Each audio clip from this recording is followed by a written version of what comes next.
De nos jours, il est extrêmement rare que quelque chose de vraiment nouveau soit révélé à propos de l'un des incidents les plus célèbres de la Seconde Guerre mondiale, à moins que quelqu'un n'ait récemment trouvé une note déclassifiée ou mal classée, oubliée au fond d'une archive poussiéreuse. En particulier lorsqu'il s'agit du naufrage du His Majesty's Ship Hood, des tonnes et des tonnes de papier ont été utilisés dans divers livres et articles à ce sujet. Pratiquement tous ceux qui ont vu ce qui s'est passé ont été interrogés à maintes reprises, en particulier, bien sûr, les 3 survivants du His Majesty's Ship Hood. Mais comme cela fait un peu plus de 84 ans depuis la destruction du navire, même les plus jeunes membres des équipages à bord des différents navires impliqués dans l'action auraient aujourd'hui bien plus de 100 ans. Il n'est donc pas surprenant que les 3 survivants du His Majesty's Ship Hood soient décédés il y a déjà un certain temps. Mais récemment, on m'a donné l'occasion de consulter un document qui offre réellement une perspective nouvelle sur cet incident. Et il provient de quelqu'un qui, du moins au moment de la publication, est toujours en vie.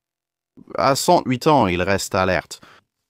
Len West servait en fait à bord du His Majesty's Ship Prince of Wales pendant la bataille du détroit du Danemark, et il a consigné ses souvenirs dans une lettre relativement récemment que son fils a ensuite envoyée. Maintenant, cette lettre ne m'est pas parvenue, elle a en fait été envoyée au magazine Britain at War. Mais aujourd'hui, je vais souligner quelques points forts de cette lettre et expliquer comment elle illustre la nature de la guerre à cette époque. Comment elle apporte peut-être un nouvel éclairage sur ce qui se passe, ou comment elle vérifie ou clarifie des informations que nous avions déjà. Parce que, croyez-moi, cette lettre, même si beaucoup de choses peuvent sembler familières à ceux d'entre vous qui étudient la destruction de Hood, aide en réalité beaucoup à comprendre ce qui se passait exactement. Mais juste un petit mot sur la personne qui nous donne réellement ce témoignage. Len West était l'un des 5 frères ayant servi durant la Seconde Guerre mondiale, 2 dans l'armée de terre, 1 dans la garde nationale et 2 dans la marine. Il était le 4e fils et les 2 plus jeunes sont allés dans la marine. L'aîné a rejoint l'armée de terre, le 3e la garde nationale. Et d'une manière ou d'une autre, par pure chance ou par la providence divine, les 5 frères ont survécu, tout comme leurs 3 beaux-frères. C'était déjà un exploit remarquable, au point que l'édition du 16 janvier 1946 de l'Eastbourne Gazette en a fait la une. Notre récit reprend donc le 21 mai 1941, lorsque le prince de Galles est à l'ancre à Scapa Flow. Et Len West note que dans la soirée, via le système de diffusion interne du navire, on a ordonné aux 2 quarts de se rassembler pour se préparer à la mise en mer immédiate. À ce moment-là, les marins ordinaires du navire ne savaient absolument pas ce qui se passait, à part qu'on leur ordonnait de prendre la mer. Comme il le note, le King George V, le 5 Victorious et le Hood échangeaient sans cesse des signaux, ce qui est logique car l'amiral Tovey était à bord du King George V. Le Hood était le navire amiral de l'amiral Holland et le Victorious, étant un tout nouveau porte-avions, pouvait ou non avoir été affecté à la force. Évidemment, comme il s'est avéré, le Hood et le Prince of Wales étaient ceux qui ont été envoyés en mer. Ils sont partis. Il note aussi que la principale rumeur dans les ponts inférieurs était que le Hood et le Prince of Wales faisaient partie d'une force de bombardement pour tenter d'envahir le continent. Cela peut sembler ridicule pour nous qui regardons en arrière sur la Seconde Guerre mondiale, début 1941. Bien sûr, la Grande-Bretagne n'allait pas envahir l'Europe à ce stade, ayant à peine réussi l'évacuation de Dunkerque moins d'1 an plus tôt. Mais cela reflète ce que c'était que d'y être réellement. Aujourd'hui, il est facile de penser, oui, c'est une bataille très importante. Tout le monde savait sûrement ce qui se passait. Non, il y avait beaucoup de secrets opérationnels. Tout ce que les hommes savaient, c'est qu'on leur ordonnait de quitter le port avec un préavis assez court. Où ils vont, ce qu'ils sont censés faire, ils n'en ont aucune idée. C'est, pour être honnête, la base de la sécurité opérationnelle. Mais ils ont été informés le lendemain matin par le capitaine Leach, une fois le navire en mer, et on leur a dit qu'ils partaient à la poursuite du Bismarck. Conformément aussi au plan de l'amiral Holland, ils notent qu'on leur a dit qu'ils devaient intercepter le Bismarck et le prince Eugène juste après minuit, dans la nuit de vendredi. Rappelez-vous, le plan initial prévoyait une attaque nocturne à courte distance. Maintenant, avançons rapidement jusqu'au 24 mai, et nous avons un petit aperçu depuis les ponts, pour ainsi dire. Il remarque que l'équipage du prince de Galles était de très bonne humeur. Je veux dire, évidemment, c'est le plus grand navire de guerre du monde à l'époque, et un tout nouveau cuirassé rapide face à un cuirassé et un croiseur lourd. Et ils ont le Norfolk et le Suffolk en soutien. On peut comprendre pourquoi ils sont assez confiants. En plus, ils ont aussi quelques destroyers à ce stade. Quand minuit arrive vendredi, le prince de Galles passe en poste de combat. Ils sont regroupés, donc ils ne peuvent pas se promener dans le navire, mais ils sont autorisés à dormir à leur poste. Ainsi, ils sont aussi frais et prêts que possible lorsque l'action commence enfin. Maintenant, bien sûr, comme nous le savons, l'interception nocturne n'a pas lieu, et à l'aube, nous recevons une note très intéressante, comme il le dit. À mesure que la lumière augmentait, nous avons remarqué que c'était comme un jour d'hiver arctique. Il avait neigé, le ciel était couvert et la mer était en furie. C'est vraiment, vraiment utile. Parce que, à part quelques images vidéo de faible résolution provenant du prince Eugène et une ou deux photos, là encore, de faible résolution prises ce jour-là, nous n'avons aucun enregistrement visuel de la météo qu'il faisait, et les questions sur le temps qu'il faisait réellement finissent généralement par se référer aux journaux de bord du navire. Évidemment, les journaux de bord du Prince of Wales dans le cas britannique, car la météo peut varier considérablement. Les distances entre les formations britanniques et allemandes, ainsi que le journal de bord du Prince of Wales peu détaillé sur la météo, aident cependant à mieux comprendre le temps ressenti ce matin-là. En particulier en ce qui concerne l'état de la mer, qui évidemment n'est pas noté comme c'était état de mer 6 ou autre, mais que la mer était vraiment très agitée, ce qui signifie que si vous faites des reconstitutions de la bataille du détroit du Danemark, vous devez en tenir compte dans vos représentations pour être précis. Et cela aide aussi à expliquer la nature de certains affrontements au fil du temps. Pour être juste, vous auriez probablement pu déduire la plupart de ces conditions météorologiques à partir de sources précédentes, mais il aurait fallu rassembler plusieurs sources différentes et faire un peu d'interpolation. Alors que ceci est agréable, concis et littéralement vu du pont. Maintenant, pour ceux d'entre vous que ça intéresse, le poste de combat auquel Len West était affecté semble être avec la batterie de Pom-Pom.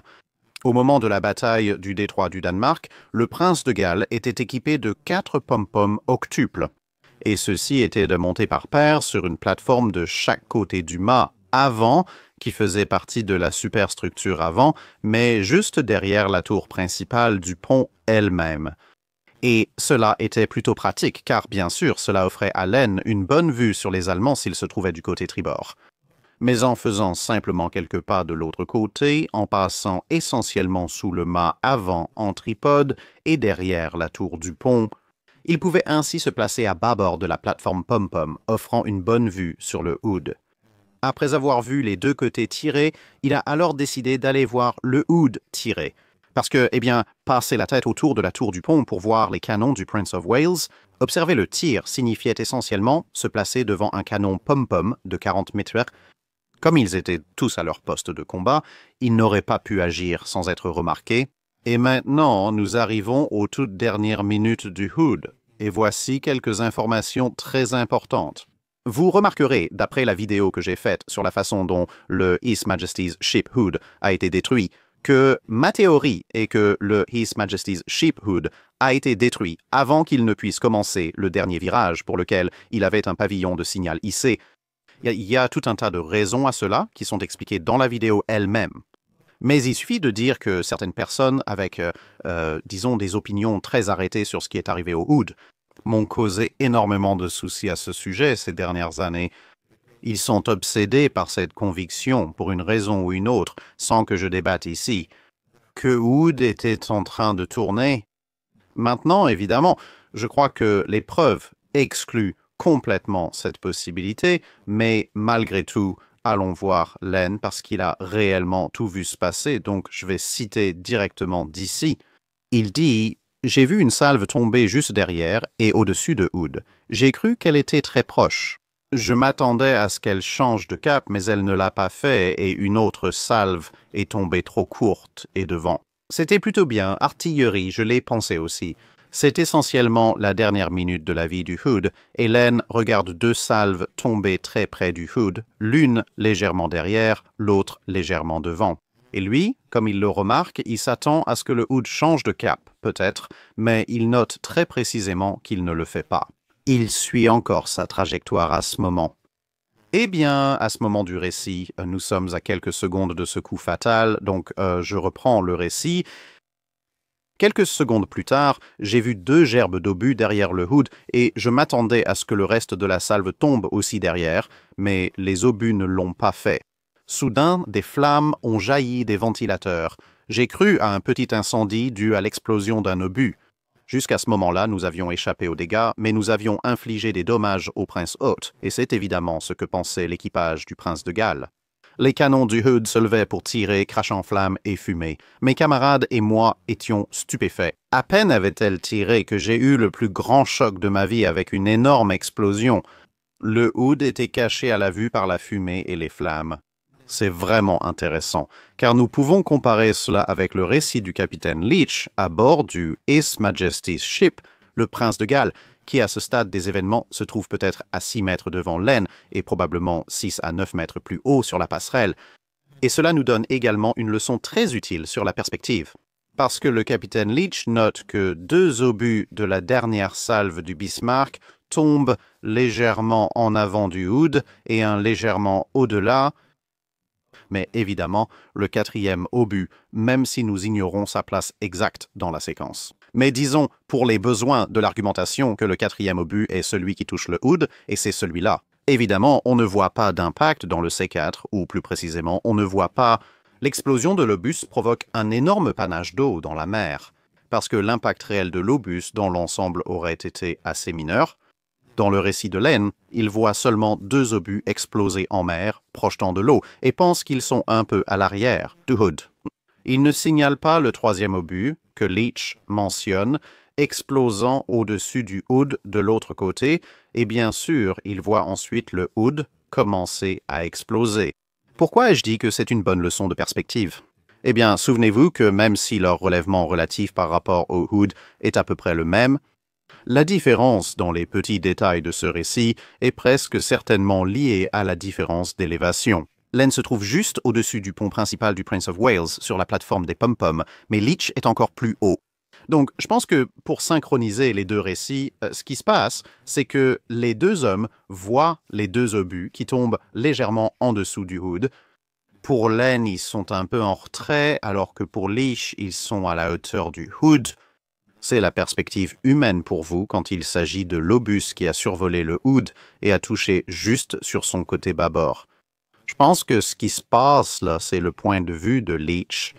Étant un peu plus haut et ayant peut-être une vue plus large depuis la passerelle, cela signifie qu'il a probablement vu le sommet de ce panache, alors que plus bas. Je pense que du point de vue de Lane, ce qui se passe probablement, c'est que la masse de Hood bloque la majeure partie du panache de sa vue et par conséquent, il ne le remarque pas. Donc, théoriquement, si vous étiez à sa place et que vous le cherchiez, vous auriez peut-être vu le sommet du panache apparaître derrière la superstructure de Hood. Mais évidemment, dans le feu de l'action, il est compréhensible qu'il ne l'ait pas remarqué. Nous obtenons également une chronologie intéressante. L'incendie autour des ventilateurs, cette sorte de flamme semblable à un chalumeau que Leach rapporte, cela se produit. Ensuite, les canons du Hood tirent, et il ne précise pas exactement s'il s'agit des canons avant ou de tous les canons. Des témoignages contradictoires existent parmi les personnes à bord du Prince of Wales sur le tir des canons arrière juste avant l'explosion du Hood. Mais ce que nous découvrons, c'est que juste après ce tir, qu'il ait impliqué 4, 6 ou 8 canons, c'est là que l'explosion massive se produit. « Maintenant, passons à la suite, dit-il. Un de mes camarades a pointé du doigt et a dit « Elle va bien ». J'ai regardé et j'ai vu la proue du Hood émerger de la fumée et naturellement, j'ai aussi pensé qu'elle allait bien.